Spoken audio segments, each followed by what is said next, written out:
Assalamualaikum warahmatullahi wabarakatuh. Waalaikumsalam warahmatullahi Alhamdulillah, wassalatu wassalamu ala rasulillah wa ala alihi wa ashabihi wa man wala. Amma ba'd. Ikhwan wa akhwat rahimani wa rahimakumullah. Kita masih dengan pelajaran Syarhus Sunnah oleh Al-Imam Al-Barbahari rahimana wa rahimahullah. Sebelum kita lanjutkan, ada beberapa pertanyaan. Kemarin kita sempat membahas tentang pemahaman Jahmiyah. Jahmiyah, siapa pencetusnya? Jaham bin Safwan. Jahmiyah di dalam Jahmiyah itu mempunyai beberapa penyimpangan. Kalau di dalam masalah takdir itu Jahmiyah adalah Jabariyah. Kalau di dalam permasalahan akidah, maka Jahmiyah penyimpangannya menafikan sifat-sifat Allah Subhanahu wa ta'ala. Baik, di dalam masalah Al-Quran, Jahmiyah berpendapat Al-Quran adalah makhluk. Baik. Kemudian berkata Al-Imam Al-Barbahari rahimana wa rahimahullah, masih pada ucapan beliau yang kemarin, wa alam anna ahlal ilmi lam yazalu yarudduna qaulal Jahmiyah hatta kana fi khilafati Bani Abbas takallamatir Ruwaibidah fi amril ammah wa ta'anu ala athari Rasulillah sallallahu alaihi wa alihi wasallam wa akhadhu bil qiyasi war ra'yi wa kaffaru man khalafahum. Ketahuilah bahwa ahlul ilmi selalu membantah pendapat-pendapat Jahmiyah atau pemikiran-pemikiran Jahmiyah sampai pada masa kekhilafahan Bani Abbas. Takallamatir Ruwaibidah fi amril ammah. Pada masa kekhilafan Abbasiyah inilah maka para Ruwaibidah pun berbicara tentang urusan-urusan besar. Wa ta'anu ala athari Rasulillah sallallahu alaihi wasallam. Dan mereka menghujat hadis-hadis Rasulullah sallallahu alaihi wa alihi wasallam. Wa akhadhu bil qiyasi war ra'yi wa kaffaru man khalafahum. Maka mereka pun mengambil kias, menjadikan kias war ra'yi dan pemikiran mereka sebagai sandaran hukum dalam beragama, terutama dalam persoalan-persoalan akidah. Wa kaffaru man khalafahum, sehingga mereka sampai pada tahapan mengkafirkan orang-orang yang menyelisihi mereka. Baik. Kemarin kita sudah membahas beberapa hal yang berkaitan dengan pemahaman Jahmiyah, dan kita juga telah mengatakan bahwa para ulama tidak pernah diam dari membantah setiap penyimpangan dari zaman dulu sampai zaman sekarang. Para ulama senantiasa berdiri di barisan paling terdepan untuk menjaga kemurnian agama dengan membantah setiap penyimpangan. Nah, kemudian hal itu terjadi terus-menerus dari zaman ke zaman. Nah, kalau kita lihat pada ucapan Imam Al-Barbahari ini, adalah bid'ah mulai tidak terbendung itu ketika atau sudah menyebar dengan begitu luas itu pada masa pemerintahan Bani Abbasiyah. Ya. Kenapa bid'ah tersebar di sana begitu luas sampai para ulama pun ketika itu terkucilkan dari membantah setiap bentuk penyimpangan, bahkan mereka didiskriminasi, ya, dan seterusnya, yaitu karena salah satu faktor terbesar kata yang diisyaratkan oleh Al-Imam Al-Barbahari di sini adalah takallamatir ruwaibidah. Para ruwaibidah pun berbicara. Artinya ketika para ruwaibidah itu berbicara dalam urusan-urusan agama, maka disitulah terjadinya kerusakan-kerusakan. Nah, kerusakan itu semakin melebar ketika pada pemerintahan Bani Abbasiyah itu penguasa mereka melindungi para ruwaibidah itu, memberi panggung kepada para ruwaibidah itu untuk menyebarkan kesesatan-kesesatan mereka. Dan para ulama dikucilkan, didiskriminasi. Seperti kita lihat pada masa Imam Ahmad rahimahullah, itu beliau sampai di penjara selama 28 bulan. Al-Imam Ahmad itu di penjara. Dan begitu seterusnya pada masa ke bawah terus menerus sampai pada masa pemerintahan atau pada masa hidupnya Al-Imam Al-Barbahari sendiri, itu beliau pun didiskriminasi. Sampai-sampai beliau wafat itu tidak diketahui oleh seorang pun kecuali hanya sahabat di mana beliau sembunyi di rumahnya saja. Artinya kebenaran begitu ditekan. Kenapa kebenaran ditekan? Karena kebatilan itu telah menyebar luas dan kebatilan mendapat tempat di hati para penguasa. Ya. Nah ini dibawa oleh siapa? Para pembawa kebatilan itulah yang dinamakan dengan ruwaibidah. Dinamakan dengan ruwaibidah.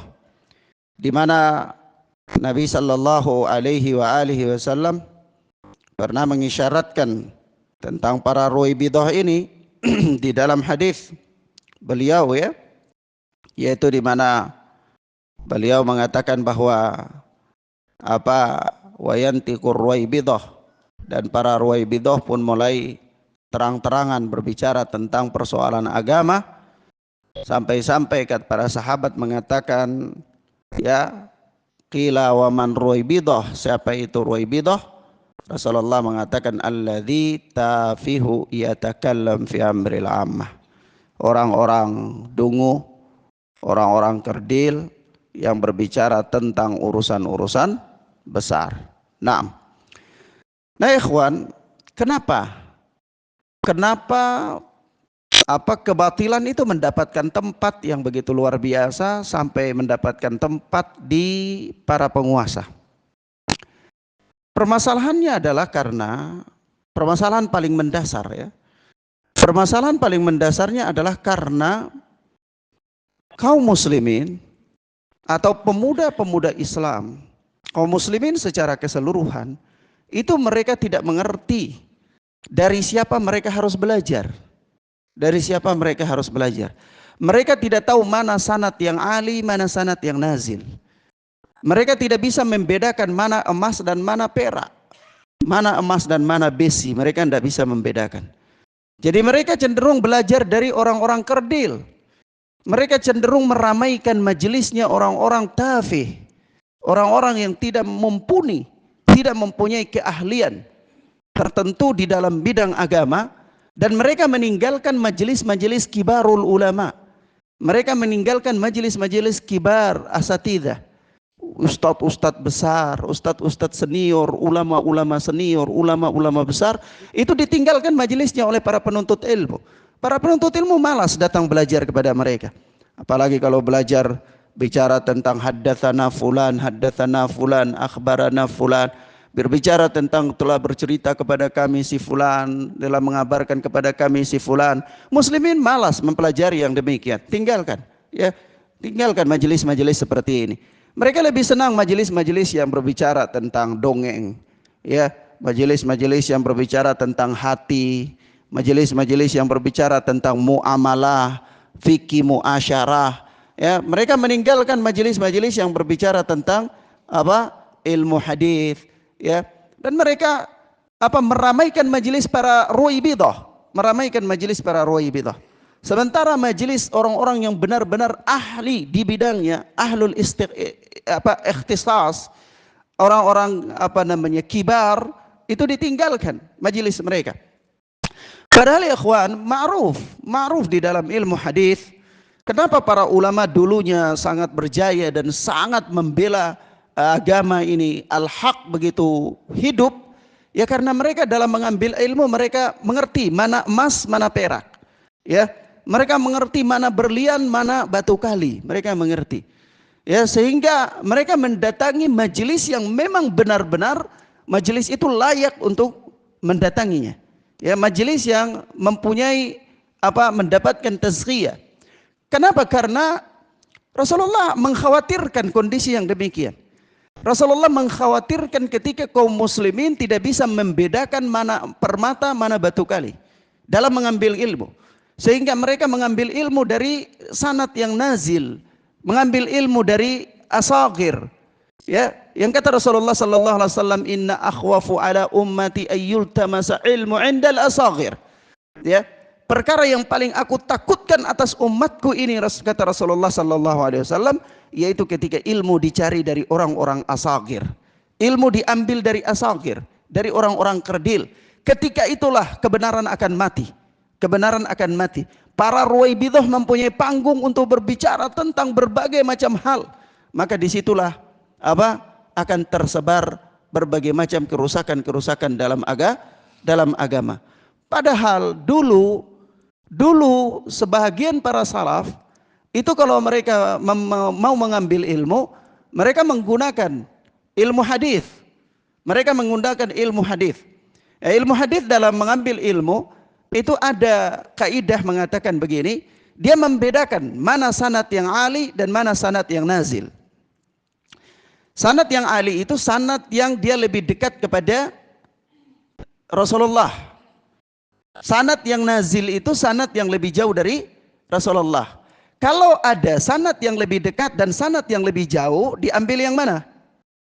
Diambil yang dekat. Itu para ulama dulunya. Para ulama dulunya. Ada kibar ulama dan ada, ya kita tidak bisa mengatakan, ada para mustafid yang diulama-ulamakan. Ya, ada seorang, apalagi zaman ini Indonesia ini adalah tempat para konsumen, ya. Jadi apa saja ada hal baru itu ramai orang. Jadi ada seorang penuntut ilmu datang dari Arab, jenggotnya panjang segini, sorbannya besar, ya. Lalu di flyernya ditulis Syekh Al-Allamah macam-macam. Maka majelisnya ramai. Tapi kalau yang datang itu benar-benar yang ahli ilmu, majelisnya enggak ramai. Ya. Musibah apa enggak? Musibah. Ada asatid kibar dan ada asagir, buka majelis sama-sama. Antum pilih datang di mana? Datang di majelis mana? Ana yakin antum semuanya pasti datang di asagir, apalagi kalau masalah fikih rumah tangga. Iya. Iya. Pasti datang di apa? Asagir. Padahal ulama dulu enggak kayak gitu. Para salaf dulu ketika belajar enggak kayak begitu. Mereka lebih mementingkan mana emas dan mana bukan emas. Sehingga di dalam Mandhumah Al-Baiquniyah itu kaidah-kaidah dasar dalam mempelajari ilmu hadis, mustalahul hadis, disebutkan satu bait syair, bait kalimat begini bahwa kullu ma qallat rijaluhu nazala wa dhidduhu dzaka alladhi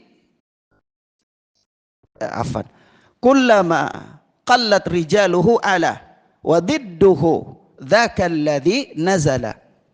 Setiap riwayat hadis yang sedikit perawinya dari jarak Rasulullah sampai ke perawi itu ali, sanad ali.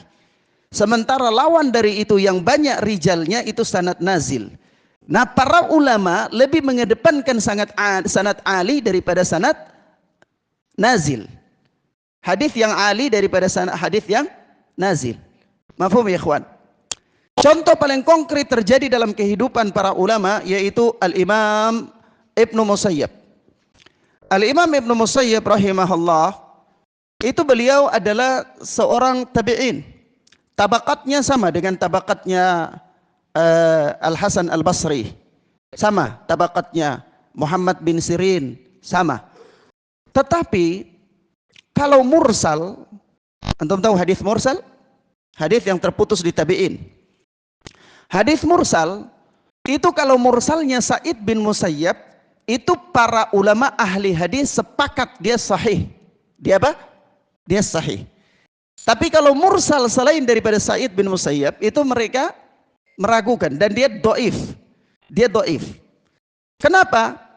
Karena para tabi'in yang lain semuanya selain daripada Sa'id bin Musayyab, itu mereka tidak mesti menerima hadis langsung dari sahabat. Mafhum? Artinya apa? Artinya mereka dalam menghadiri majelis ilmu, itu ada majelis ilmu sahabat apa majelis tabi'in, itu semua mereka hadiri. Paham? Tapi Sa'id bin Musayyab itu kalau ada majelis ilmu dia nggak mau hadir kecuali majelis sahabat. Kecuali majelis sahabat. Jadi kalau misalnya ada majelisnya Hasan Al-Basri, ada majelisnya Ibnu Mas'ud, hadir di mana? Hadir di Ibnu Mas'ud. Ya, itu Sa'id bin Musayyab. Dan dia terkenal tidak mau belajar mendengar hadis dari tabi'in, tidak mau. Dia hanya mau mendengar hadis dari sahabat. Oleh sebab itu ulama ahlul hadis sepakat kalau mursalnya adalah sahih, karena itu pasti dari sahabat. Sebab dia nggak pernah belajar dari tabi'in. Paham ya ikhwan? Dalam kondisi sahabat itu apa? Kulluhum udul, semuanya adalah adil. Sampai di sini paham? Ketika orang berpaling dari metode belajar agama yang demikian, maka para ruwaibidah pun punya panggung di mana-mana. Para ruwaibidah pun punya panggung. Sehingga antum lihat orang hadir dalam kajian-kajian yang ya hadir manusia banyak sekali datang berbondong-bondong, tapi kalau hadir dalam majelis haddatsana fulan akhbarana fulan, antum apa ini? Bercerita kepada kami fulan, bercerita kepada kami fulan, malas, besok aja. Ya. Nah, maka ini apa? Dari sinilah kemudian terjadinya kerusakan-kerusakan dalam agama. Maka para ruwaibidah bebas untuk berbicara. Kenapa para ruwaibidah bebas untuk berbicara? Kaum muslimin tidak punya kaidah dalam mengambil ilmu. Ya, tidak punya kaidah dalam mengambil ilmu. Akhirnya ya sudah, yang namanya ustadz semuanya rame. Ya, orang tidak lagi selektif dalam mencari ilmu. Padahal di dalam manhaj yang mulia ini, selektif dalam mencari ilmu itu perkara yang paling penting. Kenapa? Karena selektif itu adalah bagian dari agama.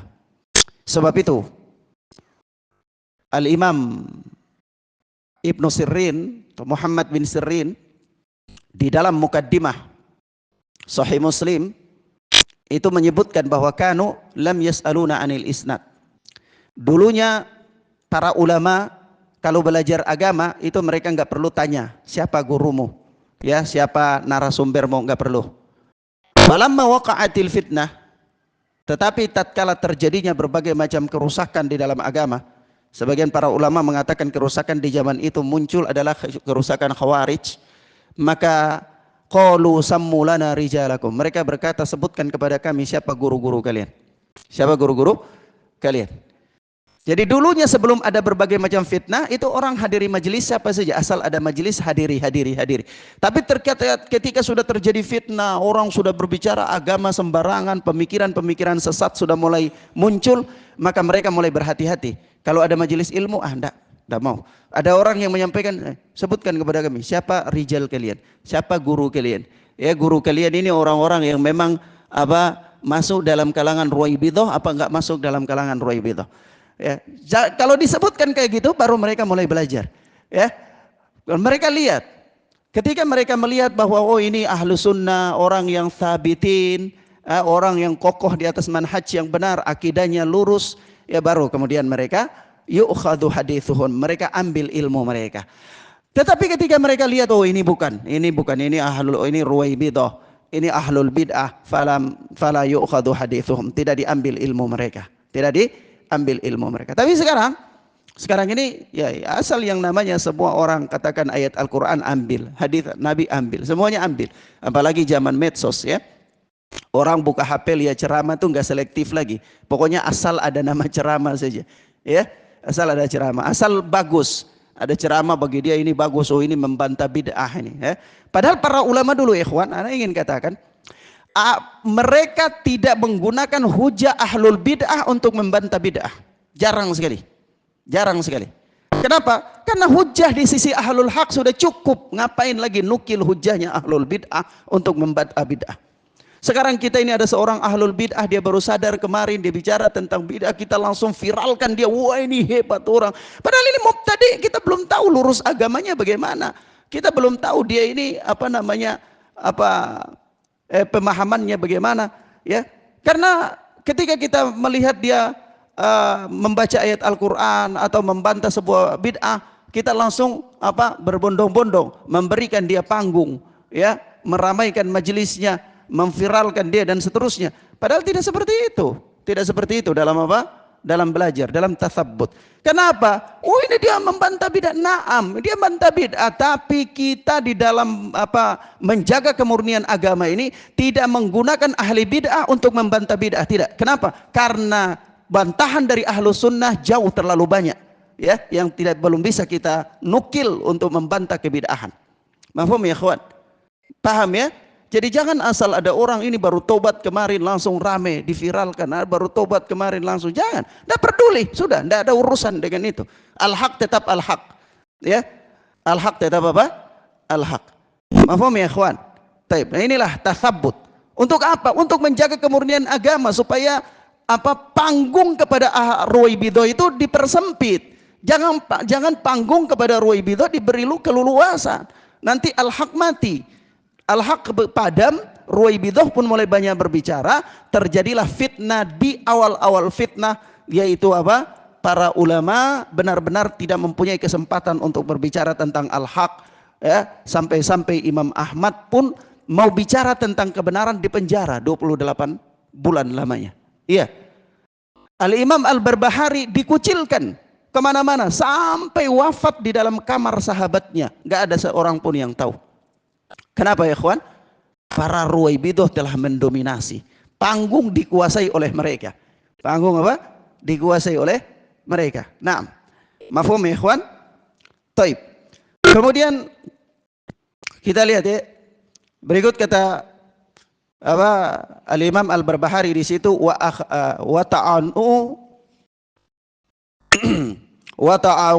ta'anu ala athari Rasulillah sallallahu alaihi wasallam. Mereka mulai menghujat ya hadis-hadis Rasulullah. Di sini ada satu masalah penting ya, bahwa kaidahnya begini, setiap ahlul bid'ah pasti dia mencela hadis. Pasti dia mencela hadis. Karena ahlul bid'ah dan ahlul hadis tidak akan pernah seiring. Tidak akan pernah seiring. Bid'ah dan sunnah itu tidak pernah melebur. Tidak pernah melebur. Dia pasti punya sekat. Kalau dia ahlul bid'ah pasti dia menikam hadis. Ya, pasti dia mencela ahlul hadis. Sebab itu kalau antum pelajari kitab-kitab akidah, antum pelajari akidah Syarh Sunnah Al-Barbahari ini, atau antum pelajari usul sunnah Al-Imam Al-Humaidi, atau Syarh Sunnahnya Al-Imam Al-Muzani, atau usul sunnahnya Imam Ahmad, atau antum pelajari Asy'ariyahnya Al-Imam Al-Ajuri, atau antum pelajari akidah Ahlus Sunnah Al-Imam Al-Lalakai, atau antum pelajari akidah Ashabul Hadis Al-Imam As-Sawuni, atau antum pelajari Aslus Sunnah Al-Imam Abu Hatim Ar-Razi dan Abu Zur'ah Ar-Razi yang dinukil oleh anak Abu Hatim Ar-Razi, ya, atau antum pelajari Mandhumah Al-Haiyah yang ditulis oleh anaknya Al-Imam Abu Daud dalam masalah akidah. Semuanya memberikan keterangan kepada kita bahwa ciri khas ahlul bid'ah yang mereka berciri dengannya itu adalah menikam ahlul athar. Menikam apa? Ahlul athar. Jadi kalau ada yang mencela hadis Nabi atau ada yang mencela orang-orang yang mengamalkan hadis Nabi, pada dirinya ada tanda-tanda kebid'ahan. Pada dirinya ada apa? tanda-tanda kebid'ahan. Walaupun dia sembunyi kebid'ahannya bagaimanapun, dia menyembunyikan kebid'ahannya, tapi kalau lihat pada kehidupannya, pada kata-katanya, dia mencela ahlul athar, dia mencela ahlul sunnah, ahlul hadis, maka katakan bahwa pada dirinya itu ada ciri-ciri ahlul bid'ah.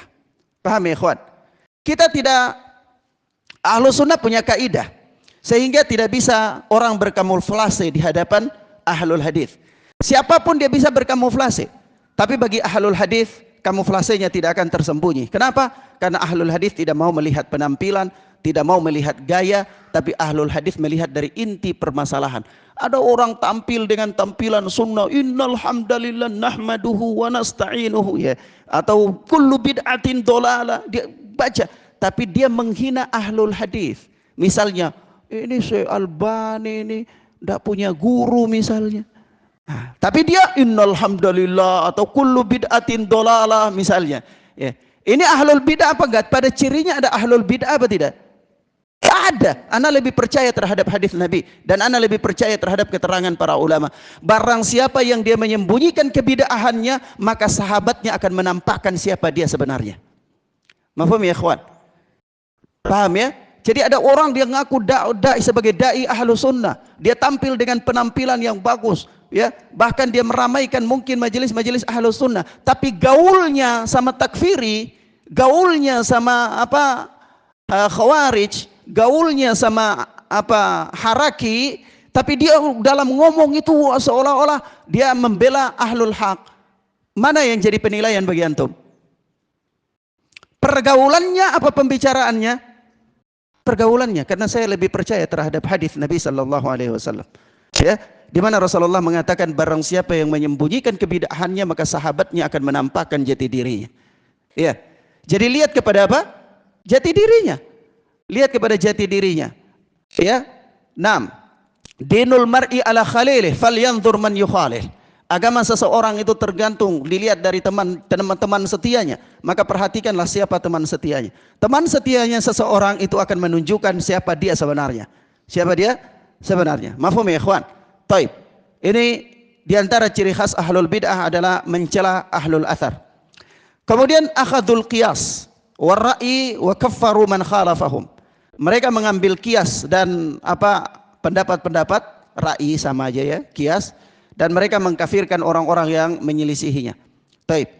Ana ingin menyampaikan di sini satu ciri khas yang lain. Ya, orang-orang yang menyimpang itu mereka keumuman berdiri di atas kias, berdiri di atas kias untuk melegalkan penyimpangannya. Jadi rata-rata setiap penyimpangan itu dalil andalannya kias. Dalil apa? Andalannya kias. Baik dalam bidang akidah maupun dalam bidang fikih. Ya kalau bidang fikih ya mungkin ma'fuun ya, masih dimaafkan karena banyak ijtihad fikih yang juga dibangun di atas kias, walaupun kias ini perlu diperdebatkan panjang lebar apa dia menjadi dalil atau tidak. Karena walaupun jumhur mengatakan kias yang sahih itu dalil, tetapi banyak sekali para ulama yang tidak mau menerima kias, ya. Dan kalau kita lihat dalam kitab-kitab fikih ya ikhwan, banyak sekali penyimpangan fikih itu karena kias. Karena kias. Meskipun kita katakan, meskipun kias itu kita terima, katakanlah kita terima bahwa kias adalah menjadi dasar hukum, kias yang sahih, tetapi kaidah yang harus kita pahami adalah apabila ada nas dalam satu perkara maka batallah kias. Batallah kias. Paham ya ikhwan? Paham? Baik. Ana punya pengalaman singkat ya, pada beberapa bulan yang lalu sebelum yang Ana kemarin sebelum pulang, Ana sempat bertemu dengan Ustadzuna Abdul Hakim hafizana wa hafizahullah di majelis beliau. Dan ketika itu beliau membaca hadis dalam Sahih Bukhari tentang permasalahan mengusap di atas kepala. Ya. Dan metode mengusap di atas kepala disebutkan sebagaimana dalam hadis dan seterusnya. Pada pelajaran, anak ketemu sama beliau ngomong-ngomong dari masjid situ sampai ke tempat wudu.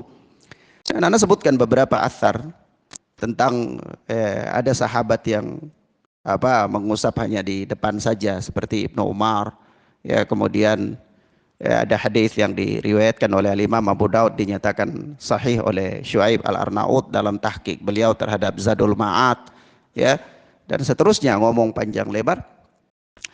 Lalu ada suatu permasalahan ya tentang penyebutan dalil-dalil pendapat-pendapat para ulama madhab dalam masalah fikih.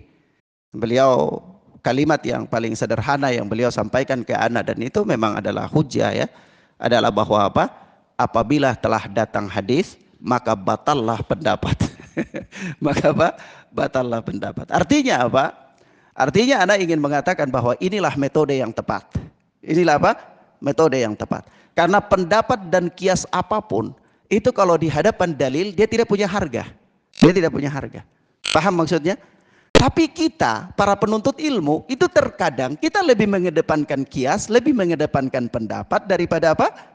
Dalil. Nah, ini yang masalah. Ini yang masalah. Sehingga kalau antum pelajari masalah fikih madhab misalnya, paling dasar dalam madhab Syafi'i, matan Abu Syuja, itu ketika tayamum, di dalam madhab Syafi'i, tayamum itu sampai di mana? Tangan sampai di mana? Di siku. Dasar dalilnya apa? Hah? Wudu. Kalau wudu dan tayamum itu dalil apa kias? Kias. Kias. Ya, dasar dalilnya tayamum sampai di siku itu karena dalil apa? Dalil kias. Sementara dalil nas mengatakan apa? Dalil nas katakan bagaimana? Tayamum. Sampai di sini aja. Ya. Kias dipakai apa batal kias? Tapi kalau antum katakan kepada Syafi'i tulen, tidak mau dia. Ini madhab Syafi'i. Ini kata para ulama begitu. Paham maksudnya? Disinilah terjadi kerusakan. Disinilah terjadi kerusakan. Kenapa? Ketika manusia mengedepankan kias atas nas. Padahal kita katakan seandainya kita menerima kias, kita katakan, kan kita berada di barisan jumhur ulama yang mengatakan kias yang sahih juga dalil, maka perlu diketahui kias itu dia urutan terakhir daripada apa? Dasar-dasar hukum. Al-Quran pertama, sunnah kedua, ijma ketiga, baru keempatnya adalah kias yang sahih. Nah kalau seandainya ada yang pertama, jangan pakai yang keempat, gitu maksudnya. Paham? Paham ya kawan? Jadi jangan, ini kaul ulama ya, saya pusing kalau sebutkan kaul ulama terlalu banyak. Intinya begini saja, ada dalil di situ. Kalau ada ya sudah, kaul ulama buang sudah, tidak usah. Ada Al-Quran, ada sunnah, begitu. Mafhum ya kawan? Taib. Lalu kias yang sahih itu sendiri punya rukun, punya syarat. Ini yang Anda mau sampaikan kepada antum. Kalau kita bicara tentang kias, siapa sudah pelajari usul fikih? Qawaidul fiqhiyah, Syekh Abdurrahman As-Sa'di sudah pernah dipelajari? Belum ya? Taib. Kalau usul min ilmil usul, belum juga. Taib. Khair. Itu masalah fikih, masalah yang lebih penting Al-Quran, hadis ya. Taib. Tapi Anda ingin mengatakan di sini bahwa kias yang sahih itu ada rukun. Rukun yang pertama adalah al-aslu. Al-aslu itu pokok. Pokok itu maksudnya pokok hukumnya itu jelas di dalam Al-Quran dan Sunnah, yang nanti dia menjadi sandaran untuk dikiaskan dengan yang lain. Begitu, paham? Iya. Paham ya kawan? Tapi kalau kias yang nggak ada pokok itu diterima nggak? Nggak ada usul yang jelas diterima nggak? Nggak diterima. Itu. Inilah maksudnya. Kias itu harus ada al-aslu, harus ada pokok. Pokok. Misalnya contoh yang paling tuh seperti apa? Perasan kurma dan anggur yang dijadikan khamar. Paham maksudnya? Hukumnya apa? Haram. Pokok dalilnya adalah perasan kurma dan anggur, itu pokoknya. Paham? Tapi kalau antum peras jeruk gimana? Itu sudah furu, itu bukan usul. Paham maksudnya, kawan? Karena tidak ada nas berbicara tentang perasan jeruk. Nas berbicara cuma tentang perasan anggur dan kurma. Berarti inilah yang dimaksudkan dengan usul. Paham sampai di situ? Baik. Rukun yang kedua adalah al-far'u, cabang. Cabang. Kalau pokok mengatakan perasan anggur dan kurma, maka bagaimana kalau perasan apel? Ya, perasan apel itu cabang. Begitu. Paham maksudnya, ikhwan? Nah, cabang ini harus merujuk kepada usul yang jelas tadi, maka harus ada furu' di situ. Mafhum ya? Tapi kalau misalnya furu' dari sesuatu yang bukan usul, nah itu yang repot, nanti namanya kias ma'al fariq. Misalnya kiasnya siapa? Kiasnya iblis. Kiasnya iblis itu apa? Api lebih baik daripada tanah. Kira-kira api punya usul dengan tanah enggak? Enggak punya. Maka kias ini namanya kias apa? Ma'al fariq. Paham di sini di rukun kedua? Paham ya, ikhwan? Jadi begini. Kalau kita bicara tentang hasil perasan anggur dan kurma jadi khamar itu haram, maka bagaimana kita bicara tentang perasan apel? Nah, nas tidak mengatakan tentang perasan apel, nas mengatakan tentang perasan kurma dan anggur. Maka kurma dan anggur itu usul masalahnya, pokoknya. Kalau kita peras apel itu cabangnya. Mahfum? Dia punya kesesuaiannya sama-sama apa? Hasil perasan itu. Nah, ini furu'. Paham maksudnya? Nah, tapi kalau kita mengkiaskan furu' yang tidak ada asalnya atau yang tidak ada asalnya, na'am, maka itu namanya kias ma'al fariq. Kias yang nggak bisa dijadikan hujjah. Seperti iblis mengkiaskan api dan tanah. Kata iblis, ana khairum minhu khalaqatani min nar wa khalaqatahu min tin. Saya lebih baik daripada Adam karena engkau menciptakan aku dari api sementara Adam dari tanah. Pertanyaan, api dan tanah itu usul dan furu' apa bukan? Tanah bercabang dari api apa enggak? Enggak ada unsur api yang jadi tanah. Begitu maksudnya. Maka mengkiaskan api dengan tanah itu enggak ada karena beda. Maka dia namanya kias ma'al fariq. Kias yang nggak bisa diterima. Paham ya? Jadi rukun kias yang kedua itu harus ada furu' dari usul yang sahih. Paham ya? Ya. Misalnya antum mengkiaskan sendal dengan topi. Itu kias yang benar apa enggak? Enggak benar. Karena kalau sendal dikiaskan dengan sepatu masih iya. Usul dan furu'. Paham ya? Tapi kalau topi udah jauh. Usulnya bukan sendal gitu. Paham di situ ya? Baik. Yang ketiga, rukun yang ketiga adalah al-hukmu. Artinya hukum syariat yang tertempel pada usul tersebut. Usulnya adalah perasan, hukumnya hasil perasan itu haram. Nah, ini al-hukum. Iya. Mafhum ya, ikhwan?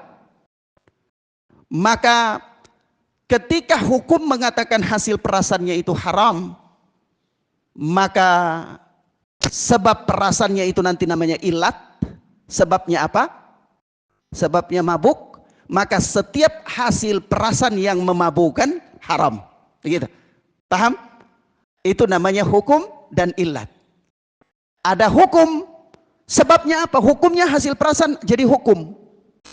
Ilatnya apa? Memabukkan. Maka kias yang ada hukum dan ada sebab yang sama mempunyai hukum yang sama. Begitu. Paham ya, ikhwan? Jadi antum peras mangga, jadilah cairan mangga yang hukumnya ilatnya sama yaitu memabukkan, maka perasan mangga itu hukumnya haram. Begitu. Kenapa? Usulnya apa? Usulnya perasan anggur dan kurma. Hukumnya ditetapkan dalam nas hasil perasan itu haram. Ilat pelarangannya mabuk. Begitu, paham ya? Paham ya, ikhwan? Jadi kias itu ada 4 rukun. Pertama al-aslu, yang kedua al-far'u, yang ketiga al-hukmu, yang keempat al-illah. Al-illah itu alasan, sebab pelarangan. Taib ikhwan. Mafhum?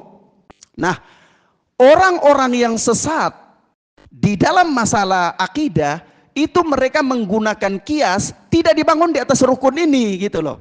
Tidak dibangun di atas rukun ini sehingga terjadi kias tentang ketetapan Allah dengan makhluk ya nggak dapat, usul dengan furu nggak dapat. Iya, paham maksudnya? Dan seterusnya. Begitu. Akhirnya sesatlah mereka. Sesatlah mereka. Tapi pesan yang penting yang ingin Anda sampaikan di sini adalah bahwa seandainya kita pun menerima pendapat jumhur yang mengatakan kias yang sahih itu adalah hujah, maka tertib dalilnya adalah dia bagian yang terakhir. Jikalau ada nas, maka batallah kias. Batallah apa? Kias. Itu yang pertama. Yang kedua, kias itu harus memenuhi rukun-rukun kias. Harus memenuhi apa? Rukun-rukun kias. Kapan ketika tidak memenuhi rukun kias, maka kias itu adalah kias ma'al fareq, kias yang rusak, kias yang gak boleh dipakai. Taib. Sampai di sini paham ya ikhwan? Taib. Ilahuna ya ikhwan, naktafi bihadzal dars. Kita cukupkan pelajaran kita sampai di sini. Kalau masuk di dalam usul fikih itu enggak sederhanakan baik-baik, itu bisa pusing. Iya. Jadi kita cukupkan, mudah-mudahan bermanfaat bagi kita insyaallah. Sallallahu ala nabiyina Muhammad wa ala alihi wa sahbihi wasallam. Subhanakallahumma wa bihamdika asyhadu an la ilaha illa anta astaghfiruka wa atubu ilaik. Wassalamualaikum warahmatullahi wabarakatuh.